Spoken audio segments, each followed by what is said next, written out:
Good morning family, কেমন আছো তোমরা সবাই? আশা করি খুব ভালো আছো, আমরাও ভালো আছি। আর আজকে 18ই এপ্রিল, বৃহস্পতিবার। আর ওখানে অনির্বাণ স্নান করতে গেল। আর ওকে আজকে আমি টিফিনে করে দিয়েছি ডিম অমলেট কারি, তার সাথে ভাত। আমিও একই করে নিয়েছি আমার জন্য, আর করলাটা ভেজে নিয়েছি খালি আমার। আর আজকে আর টিফিনে খেয়ে যাবেও ব্রেড বাটার, আমি তাই খাবো, আমার হয়ে গেছে। ও বেরোলে একসাথে আমরা ব্রেকফাস্ট করবো। অনির্বাণ স্নান টান করে পুরো রেডি। Good morning. তোমাদের সাথে আমি অনেকক্ষণ পরে কথা বলছি, 12টা বাজতে যাচ্ছে, দেখো আমার এখনো স্নানই হয়নি। আজকে যেন কিছুতেই ভালো লাগছে না, মনে হচ্ছিল খালি শুয়ে থাকি, কেন হচ্ছিল কে জানে। ওই জন্য সমস্ত কিছু কাজ করতে একটু লেটই হয়ে গেল। আর আমি এই ঘরে জানলাটা বন্ধ করলাম, করার পরে পর্দাটা টানতে গেলাম, ওপরের পর্দার এটা গেল নিচে পড়ে, তারপর আবার ভালো করে লাগিয়ে দিলাম।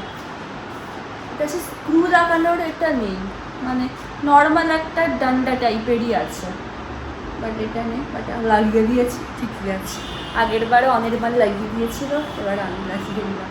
তাহলে ওগুলোতে ঢুকিয়ে দিতে হবে আর কি, খাপগুলোতে। তো চলো আমি স্নান টান সেরে নিই, অনেক বেলা হয়ে গেছে। আমি খেতে বসে গেছি, ভাত, করলা ভাজা আর ডিম অমলেট কারি। অনেকক্ষণ পরই তোমাদের সাথে কথা বলছি। আমি স্নান টান অনেকক্ষণ তখন বললাম, তখনই করে নিয়েছিলাম, নিয়ে একটু বসে বসে টিভি দেখছিলাম। তো চলো এখন খেয়ে নিই, তোমাদের সাথে আবার পরে কথা বলবো। দেখতে না দেখতেই সন্ধে হয়ে গেল, এবার আমি সন্ধ্যেটা দিয়ে দিই।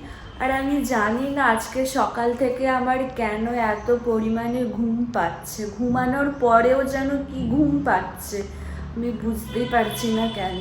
এই যে দেখো আমি এখন তোমাদের সাথে কথা বলছি, তো আমার এখনো ঘুম পাচ্ছে, মানে যা তা হয়ে আছে।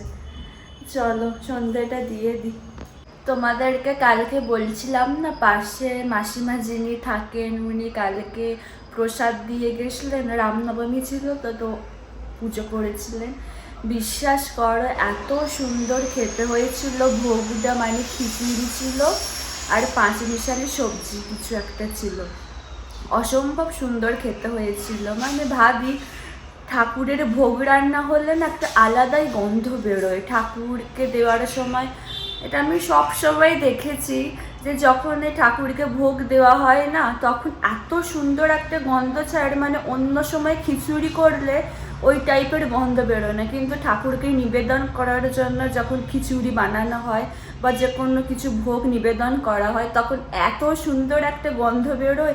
সবই ঠাকুরের আর কি কৃপা, মানে আশীর্বাদ হয়তো। আর তোমাদেরকে বলছিলাম না যে আমার এত ঘুম পাচ্ছে, আমি ভালো করে মুখে জলের ঝাপটা দিলাম, একটু ঠান্ডা জল মিশিয়ে খেলাম। এবার ভাবছি একটু চাটা বানিয়ে খাই, চাটা বানিয়ে খেলে মনে হচ্ছে একটু ঘুমটা হলেও ছাড়বে।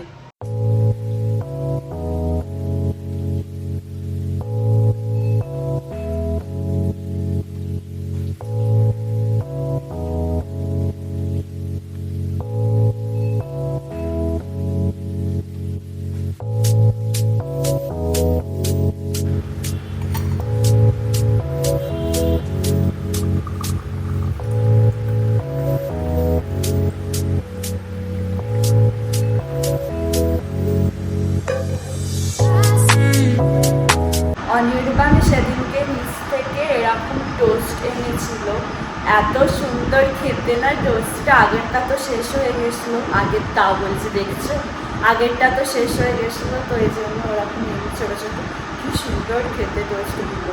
চা খেয়ে অনেকক্ষণ বসে পড়েছি, এবার রান্না শুরু করি। 7টা বাজতে যাচ্ছে, আর 5 মিনিট বাকি আছে 7টা বাজতে।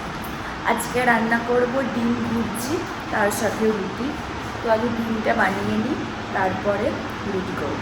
আমার রান্না কমপ্লিট হয়ে গেছে, আর যত বাসন কম থাকবে তত ভালো না। তো যেগুলো রান্নার জন্য লেগেছিল ওগুলো সব মেজে নিলাম, অনির্বাণের টিফিনটাও মেজে নিলাম যত কম করা যায়। আর এখন একটু মুখটা ভালো করে পরিষ্কার করে নিই, অনির্বাণও এসে গেছে অফিস থেকে, এই এলো। আমরা এবার ডিনার করব, আমার খাবার বাড়া হয়ে গেছে, তোমাদেরকে একবার দেখিয়ে দিচ্ছি। আজকে দেখো ডিনারে আছে রুটি, ডিম ভুজি আর অনির্বাণ মিষ্টি এনেছে। আমাদের ডিনার হয়ে গেছে, তাহলে আজকের ব্লগটা এখানেই শেষ করছি। যদি আমার ভিডিওর কিছুটা হলেও তোমাদের ভালো লেগে থাকে তাহলে অবশ্যই তোমরা আমার চ্যানেলটাকে সাবস্ক্রাইব করো আর আমার ভিডিওগুলোকে লাইক কমেন্ট আর শেয়ার করো। আর খুব তাড়াতাড়ি একটা নতুন ভিডিওর সাথে তোমাদের সঙ্গে দেখা হচ্ছে। আর ডেসক্রিপশন বক্সে আমার ইনস্টাগ্রাম লিঙ্ক দেওয়া থাকলে তোমরা ওখানে আমাকে ফলো করতে পারো। আজকের মতো টাটা, গুড নাইট।